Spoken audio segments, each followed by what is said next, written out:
C'est quoi cette huile? Bah, c'est la seule huile qu'ils ont. Bon, bref, c'est en direct. Alors, le Tania, étude du jour. Shavuot à tous et toutes. 23 Adar 5785, l'écouter Amarim, chapitre 37. Dans le précédent chapitre, Rabbi Shneur Zalman a précisé le sens du Midrash selon lequel Dieu désira avoir pour lui une demeure dans les mondes inférieurs. Cette expression renvoie précisément à notre monde matériel, qualifié d'inférieur au regard de l'occultation du divin. Mais c'est sur ce monde, enseigne le Midrash, que porte le désir divin, parce que l'obscurité double et redoublée qui y règne doit être transformée en lumière. Car Dieu a voulu avoir satisfaction de pareille transformation par laquelle sa lumière se trouve révélée ici-bas plus encore que dans les mondes supérieurs, dépouillés de tout vêtement. Cet achèvement caractérise les temps messianiques. Alors s'accomplira le dessein de la création, celui du dévoilement de la divinité, qui sera perçu jusque dans la matière, même par les nations du monde. Or, l'aboutissement de cette perfection des temps messianiques et de la résurrection des morts, qui consiste en la révélation de la lumière du Un Sof dans ce monde matériel, dépend de nos actions et de notre travail dans le service de Dieu, durant tout le temps de l'exil. À la différence de la révélation du Sinaï, initiée par Dieu, la révélation messianique est le résultat d'un travail engagé ici-bas. Car ce qui cause, c'est-à-dire qui façonne, la récompense de la misva est la misva elle-même. La récompense de la misva consiste en fait dans la révélation divine suscitée par cette misva. Le rabbi note ici la différence qui sépare cette récompense du salaire que paye un propriétaire terrien à celui qui laboure et ensemence son champ. La somme d'argent qui représente le salaire n'est pas façonnée par le travail du laboureur. En revanche, la misva crée sa propre rétribution. Car, en accomplissant la misva, l'homme attire une révélation de la lumière du Un Sof, béni soit-il, de haut en bas, s'habillant de la matérialité de ce monde dans une chose qui était initialement sous la domination de la Klippa Noga, et qui recevait sa vitalité d'elle, ce que sont toutes les choses pures et permises avec lesquelles la misva pratique a été accomplie.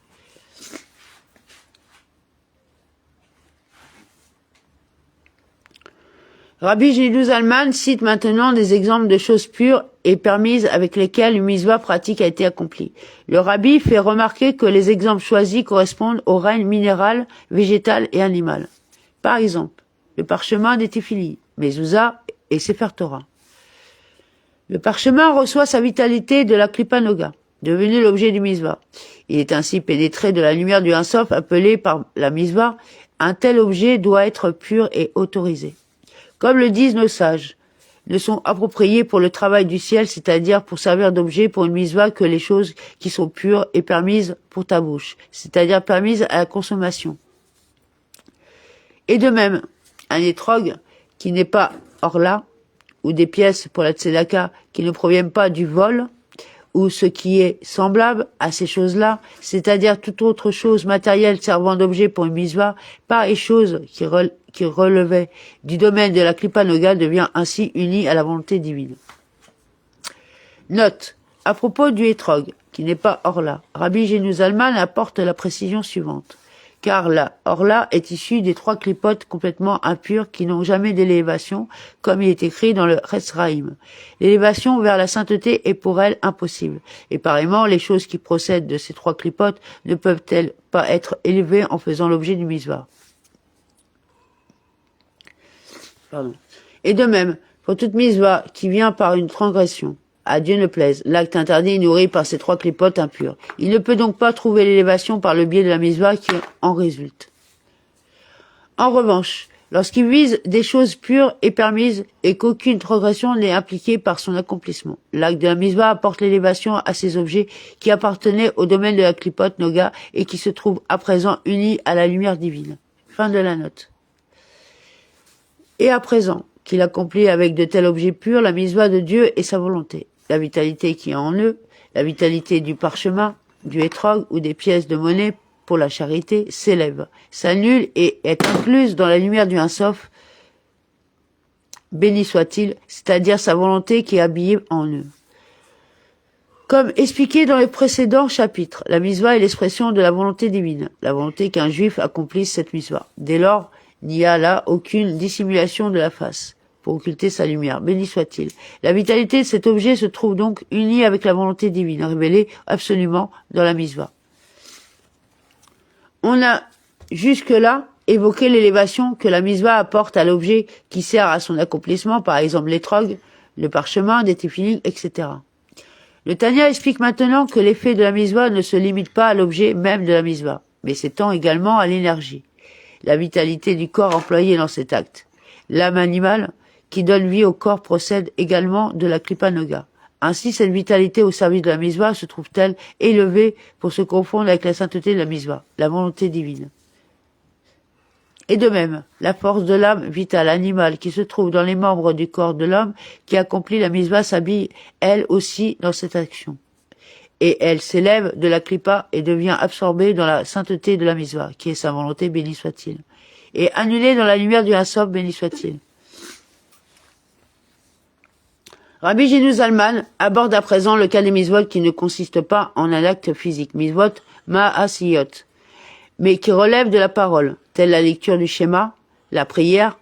De telles mitzvot, dit-il, mettent, elles, aussi en œuvre la vitalité de l'âme animale, laquelle se trouve alors pareillement absorbée dans la sainteté.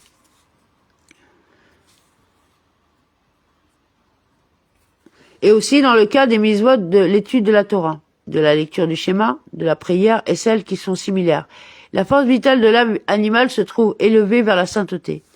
Bien que ces mitzvot ne consistent pas en un acte physique véritablement, sous la domination de la Klipa Noga, néanmoins, nous avons pour principe établi que la pensée n'est pas assimilée à la parole, et on ne s'acquitte pas de son obligation d'étude de la Torah, de prière, etc., tant que l'on n'a pas prononcé les mots avec les lèvres. L'articulation verbale est donc indispensable à l'accomplissement de la mitzvah.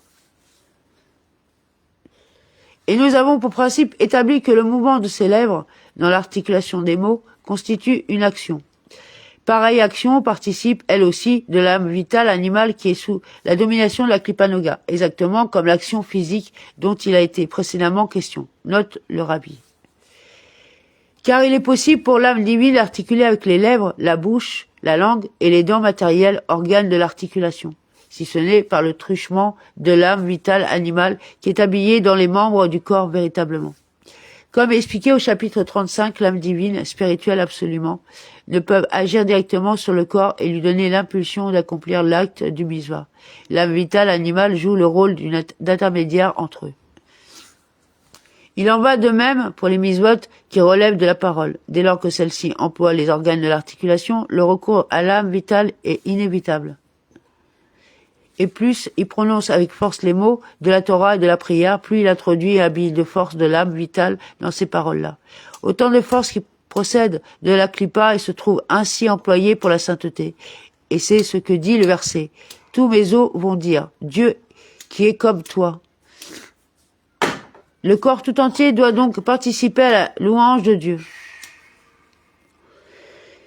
Et c'est ce que nos sages ont dit. Si la Torah est dressée dans tous les 248 membres, elle se garde en mémoire. Et sinon, elle ne se garde pas et est oubliée.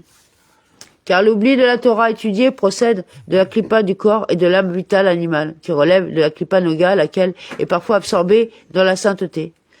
Quand tel est le cas, l'oubli dont la cause même n'existe plus est impossible. Cela, lorsqu'il affaiblit leur force du corps et de l'âme animale et introduit toute leur force dans la sainteté de la Torah ou de la prière. Les sages parlent ainsi de la Torah dressée dans les 248 membres. Lorsque la Torah imprègne effectivement tout le corps de celui qui l'étudie, elle est alors conservée dans sa mémoire, car la klipa, source même de l'oubli, se trouve affaiblie. On a jusqu'à présent parlé de l'élévation de la force, l'énergie de l'âme animale, qui tient de la klipa noga vers la sainteté lorsqu'elle est mise au service d'une mitzvah. Rabbi Ginu Zalman poursuit ici son raisonnement. Ce n'est pas seulement l'énergie de l'âme animale qui se trouve ainsi élevée, mais tous les aliments dont l'âme vitale se nourrit et qui ont été pour elle source de cette énergie.